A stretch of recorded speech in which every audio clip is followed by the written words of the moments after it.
Royal Challengers Bengaluru ಹೆಸರು ಕೇಳಿದ್ರೇ ಮೈ ಜುಮ್ ಎನ್ನುತ್ತೆ. ಕೆಂಪು ಜರ್ಸಿ ತೊಟ್ಟು ನಮ್ಮ ಬಾಯ್ಸ್ ಚಿನ್ನಸ್ವಾಮಿಗೆ ಎಂಟ್ರಿ ಕೊಡ್ತಿದ್ರೆ ಅಭಿಮಾನಿಗಳ ಹರ್ಷೋದ್ಗಾರ ಮುಗಿಲು ಮುಟ್ಟುತ್ತೆ. ಸತತ 5 ಬಾರಿ IPL ಕಪ್ ಗೆದ್ದಿರೋ MI ಹಾಗೂ CSKಗೆ ಇಲ್ದಿರೋ ಫ್ಯಾನ್ ಬೇಸ್ ಒಂದೂ ಕಪ್ ಗೆಲ್ಲದ RCBಗೆ ಯಾಕೆ ಅನ್ನೋಕ್ಕೆ ಉತ್ತರ ನಾವು ಹೇಳ್ತೀವಿ. ಕಪ್ ಗೆಲ್ಲದಿದ್ದರೂ ರೆಕಾರ್ಡ್ ಅಂತ ಬಂದರೆ RCBಯನ್ನು ಮೀರಿಸೋ ಇನ್ನೊಂದು ಟೀಮ್ IPLನಲ್ಲಿ ಸಿಗೋಲ್ಲ. 2013ರಲ್ಲಿ ಪುಣೆ ವಾರಿಯರ್ಸ್ ವಿರುದ್ಧದ ಪಂದ್ಯದಲ್ಲಿ ಅಲ್ಲಿಯ ತನಕ ಯಾರೂ ಊಹಿಸಲೂ ಕೂಡ ಸಾಧ್ಯವಿರದ 263 ರನ್ಗಳನ್ನು ಬಾರಿಸಿದ್ದು ನಮ್ಮ RCB. ಕೇವಲ 30 ಎಸೆತಗಳಲ್ಲೇ ಕ್ರಿಸ್ ಗೇಲ್ ಸೆಂಚುರಿ ಬಾರಿಸಿದರು ಹಾಗೂ ಆ ಒಂದು ಪಂದ್ಯದಲ್ಲೇ ಗೇಲ್ ಬಾರಿಸಿದ್ದು ಬರೋಬ್ಬರಿ 175 ರನ್ಗಳು. ಅಕ್ಷರಶಃ ನುಲುಗಿ ಹೋಗಿತ್ತು Pune warriors. Highest run scoring record ಮಾತ್ರವೇ RCB ಪಾಲ ಅಂದರೆ ಆನ್ಸರ್ ನೋ. IPLನಲ್ಲೇ ಅತ್ಯಂತ ಕಡಿಮೆ ರನ್ಗಳಿಗೆ ಆಲ್ಔಟ್ ಆದ ರೆಕಾರ್ಡ್ ಕೂಡ ಇದೇ RCB ತಂಡದ್ದು. 2017ರ ಸೀಸನ್ನ KKR ವಿರುದ್ಧದ ಪಂದ್ಯದಲ್ಲಿ ಈ ಕೆಟ್ಟ ದಾಖಲೆಯನ್ನು ಕೂಡ RCB ತನ್ನ ಹೆಸರಿಗೆ ಬರೆದುಕೊಂಡಿದೆ. IPL ಶುರುವಾದಾಗಿನಿಂದ RCB IPL ಟೀಮ್ಗಳಲ್ಲಿ ಒಂದು. ಮೊದಲ ಸೀಸನ್ನಲ್ಲಿ ಕಳಪೆ ಪ್ರದರ್ಶನ ತೋರಿದ RCB 14 ಪಂದ್ಯಗಳಲ್ಲಿ ಗೆದ್ದದ್ದು ಕೇವಲ 4 ಪಂದ್ಯಗಳಲ್ಲಿ ಮಾತ್ರ. ಆದರೆ ಎರಡನೇ ಸೀಸನ್ನಲ್ಲಿ ಪುಟಿದೆದ್ದ RCB 2009ರ IPLನಲ್ಲಿ ಫೈನಲ್ಗೆ ಲಗ್ಗೆ ಇಟ್ಟು ಗೆಲ್ಲುವ ಫೇವರೇಟ್ ತಂಡವಾಗಿ ಗುರುತಿಸಲ್ಪಡುತ್ತೆ. ಅನಿಲ್ ಕುಂಬ್ಳೆ ನಾಯಕತ್ವದಲ್ಲಿ ಮುನ್ನುಗ್ಗಿದ RCB ಫೈನಲ್ನಲ್ಲಿ ಕೆಚ್ಚದೆಯ ಹೋರಾಟ ನಡೆಸಿ ಡೆಕ್ಕನ್ ಚಾರ್ಜರ್ಸ್ ವಿರುದ್ಧ ಕೇವಲ 6 ರನ್ಗಳಿಂದ ಮುಗ್ಗರಿಸುತ್ತೆ. ಇನ್ನು RCBಯ ಮಾಲೀಕರ ವಿಷಯಕ್ಕೆ ಬರೋದಾದರೆ 2008ರಲ್ಲಿ IPL ಶುರುವಾದ ವರ್ಷ RCBಯನ್ನು ವಿಜಯ್ ಮಲ್ಯ ಅವರು $111 ಮಿಲಿಯನ್ ಕೊಂಡುಕೊಳ್ತಾರೆ. ಅದು ತಂಡವೊಂದಕ್ಕೆ ಸಿಕ್ಕ ಎರಡನೇ ಅತ್ಯಧಿಕ ಮೊತ್ತ. ತಮ್ಮದೇ ಒಡೆತನದ ಲಿಕ್ಕರ್ ಬ್ರ್ಯಾಂಡ್ ರಾಯಲ್ ಚಾಲೆಂಜ್ನ ಹೆಸರನ್ನೇ ರಾಯಲ್ ಚಾಲೆಂಜರ್ಸ್ ಬ್ಯಾಂಗ್ಳೂರ್ ಅಂತ ನಾಮಕರಣ ಮಾಡ್ತಾರೆ. ಈಗ RCBಯ ಒಡೆತನ ಯುನೈಟೆಡ್ ಸ್ಪಿರಿಟ್ಸ್ನ ಪಾಲಾಗಿದೆ. ಲಿಕ್ಕರ್ ಕಿಂಗ್ ಅಂತಾನೆ ಕರೆಸಿಕೊಳ್ಳೋ ವಿಜಯ್ ಮಲ್ಯ ಇದ್ದಾಗ RCBಯ ಚಾರ್ಮ್ ಬೇರೆಯೇ ಇತ್ತು. ಮೋಜು ಮಸ್ತಿಗೆ RCB ಬಿಟ್ಟರೆ ಮತ್ತೊಂದು ಟೀಮ್ ಇರಲಿಲ್ಲ. ಅದರಲ್ಲೂ ಯೂನಿವರ್ಸಲ್ ಬಾಸ್ ಕ್ರಿಸ್ ಗೇಲ್ ತಂಡ ಸೇರಿದ ಮೇಲಂತೂ ಮೈದಾನದಲ್ಲಿ ಬ್ಯಾಟ್ಗಳ ಸುದ್ದು ಎಷ್ಟಿರ್ತಿತ್ತೋ ಅದಕ್ಕಿಂತ ಹೆಚ್ಚಾಗಿ ಪ್ರತಿ ರಾತ್ರಿ ಪಾರ್ಟಿಯ DJ ಸದ್ದೇ ಇರ್ತಾ ಇತ್ತು. IPLಗೆ ಮೊದಲು ಚೀರ್ ಗರ್ಲ್ಸ್ಗಳನ್ನು ಇಂಟ್ರೊಡ್ಯೂಸ್ ಮಾಡಿದ್ದು ಕೂಡ ನಮ್ಮ ಮಧ್ಯದ ದೊರೆ ಮಲ್ಯ ಅವರೇ.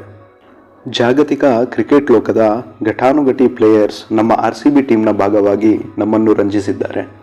ಅದರಲ್ಲಿ ಕೆಲವರ ಹೆಸರು ತಗೊಳ್ಳೋದಾದರೆ ಗೋಡೆ ಅಂತಾನೆ ಖ್ಯಾತಿ ಪಡೆದಿರುವಂತಹ ನಮ್ಮ ಕರ್ನಾಟಕದ ಹೆಮ್ಮೆ ರಾಹುಲ್ ದ್ರಾವಿಡ್, ಸ್ಪಿನ್ ಮಾಂತ್ರಿಕ ಅನಿಲ್ ಕುಂಬ್ಳೆ, ಸೌತ್ ಆಫ್ರಿಕಾದ ಆಲ್ರೌಂಡರ್ ಜಾಕ್ ಕಾಲಿಸ್, ಶ್ರೀಲಂಕಾದ allrounder Tillakaratne Dilshan, Manish Pandey, Kevin Pietersen, KL Rahul, Yuvraj Singh, Zaheer Khan, Yuzvendra Chahal ಹೀಗೆ ಲಿಸ್ಟ್ ಬೆಳೀತಾನೆ ಹೋಗುತ್ತೆ. 2008ರಲ್ಲಿ IPL ಶುರುವಾದ ದಿನಗಳಿಂದ RCBಯಲ್ಲೇ ಒಬ್ಬರಾಗಿ ಕರ್ನಾಟಕದ ಮನೆಮಗನಾಗಿ ಗುರುತಿಸಿಕೊಂಡಿರುವ ವಿರಾಟ್ ಕೊಹ್ಲಿ ಬೆಂಗಳೂರು ಅಂದರೆ ಪ್ರಾಣ ಬಿಡ್ತಾರೆ. ಹೇಗಾದರೂ ಕಪ್ ಗೆಲ್ಲಲೇಬೇಕು ಅಂತ ಪಣ ತೊಟ್ಟಿರೋ ಅವರು ಬೇರೆ ಬೇರೆ ಟೀಮ್ಗಳಿಂದ ಕೋಟಿ ಆಫರ್ಗಳು ಬಂದರೂ ಒಪ್ಪಿಕೊಳ್ಳದೆ ಆಡಿದರೆ RCBಗೇನೆ ಆಡೋದು ಅಂತ ಹಠ ಹಿಡಿದು ಕುಳಿತಿದ್ದಾರೆ. IPLನಲ್ಲೇ ಅತಿ ಹೆಚ್ಚು ರನ್ ಗಳಿಸಿರೋ ಆಟಗಾರ ಎಂಬ ಹಿರಿಮೆ ಕೂಡ ನಮ್ಮ ವಿರಾಟ್ ಹೆಸರಿಗಿದೆ. 2013ರಲ್ಲಿ RCBಯ ಕ್ಯಾಪ್ಟನ್ಶಿಪ್ ವಹಿಸಿಕೊಂಡ ಕೊಹ್ಲಿ ತಂಡದ ಸಾಧನೆಯಲ್ಲಿ ಬಹಳಷ್ಟು ಶ್ರಮ ವಹಿಸಿದ್ದಾರೆ. ಇಲ್ಲಿಯ ತನಕ 6 ಕ್ಯಾಪ್ಟನ್ಗಳನ್ನು RCB ಕಂಡಿದೆ.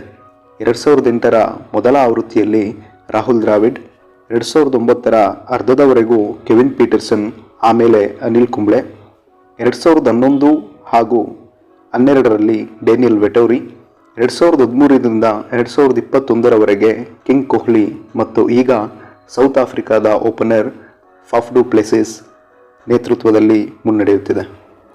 ಸ್ನೇಹಿತರೆ, RCB ಬಗ್ಗೆ ಹೇಳುವಾಗ ಇವರಿಬ್ಬರ ಹೆಸರನ್ನು ಹೇಳದೆ ಮಾಹಿತಿ ಕಂಪ್ಲೀಟ್ ಆಗೋದೇ ಇಲ್ಲ. ಅವರೇ universe boss Christopher Henry Gayle, short ಆಗಿ ಕ್ರಿಸ್ ಗೇಲ್. 2011ನೇ ಆಕ್ಷನ್ನಲ್ಲಿ ಸೋಲ್ಡ್ ಆಗದೆ ಉಳಿದ ಇವರು ಕೆಲವು ಕಾರಣಗಳಿಂದ ಸೀಸನ್ನ ಮಧ್ಯದಲ್ಲಿ RCBಗೆ ಸೇರಿಕೊಳ್ತಾರೆ. IPLಗೆ ಪಾದಾರ್ಪಣೆ ಮಾಡಿದ ಮೊದಲ ಪಂದ್ಯದಲ್ಲೇ ಕೋಲ್ಕತಾ ನೈಟ್ ರೈಡರ್ಸ್ ವಿರುದ್ಧ 102 ರನ್ಗಳನ್ನು ಬಾರಿಸಿ ಔಟ್ ಆಗದೆ ಅಜೇಯರಾಗಿ ಉಳ್ಕೋತಾರೆ. ಅಲ್ಲಿಂದ ಶುರುವಾಗಿದ್ದೇ ಇತಿಹಾಸ. ಆಡಿದ ಪ್ರತಿ ಪಂದ್ಯದಲ್ಲೂ ಎದುರಾಳಿ ಬೌಲರ್ಸ್ಗಳ ಎದೆ ನಡುಗಿಸ್ತಾರೆ.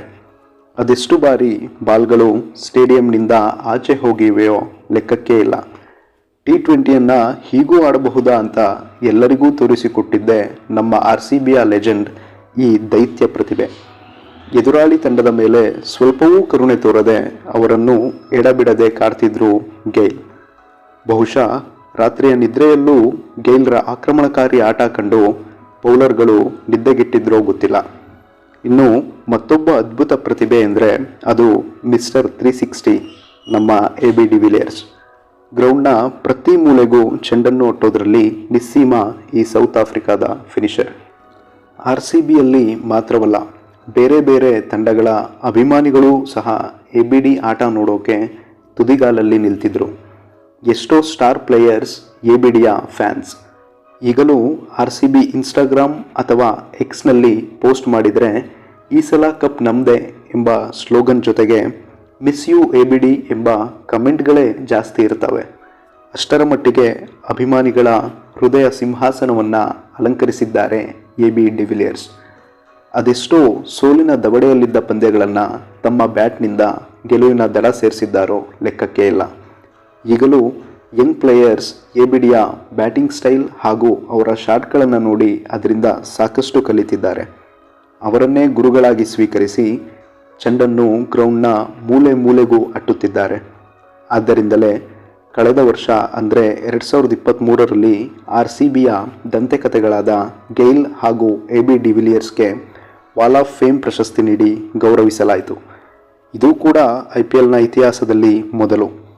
ಹೇಳುತ್ತಾ ಹೋದರೆ ಅದೆಷ್ಟು ಮೊದಲುಗಳಿಗೆ ಮುನ್ನುಡಿ ಬರೆದಿಲ್ಲ ನಮ್ಮ RCB.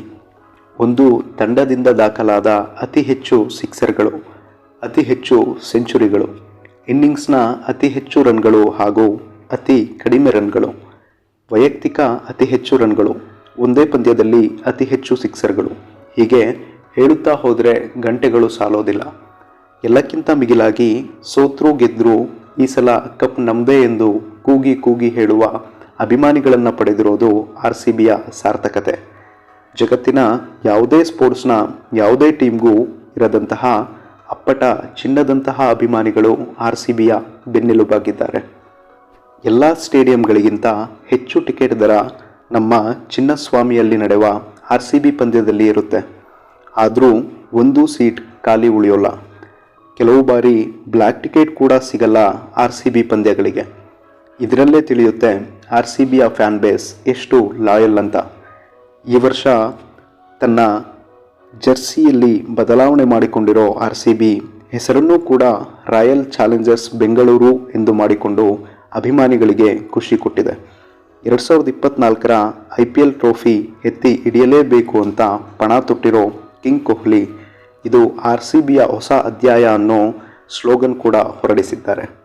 ಬೌಲಿಂಗ್ನಲ್ಲಿ ಸ್ವಲ್ಪ ವೀಕ್ ಅನಿಸಿದ್ರು ಬ್ಯಾಟಿಂಗ್ನಲ್ಲಿ Faf du Plessis, Green, Maxwell, Virat, DK ಹಾಗೂ ಲಾಮ್ರೋರ್ನಂತಹ ಬಲಶಾಲಿಗಳೇ ತುಂಬಿದ್ದಾರೆ.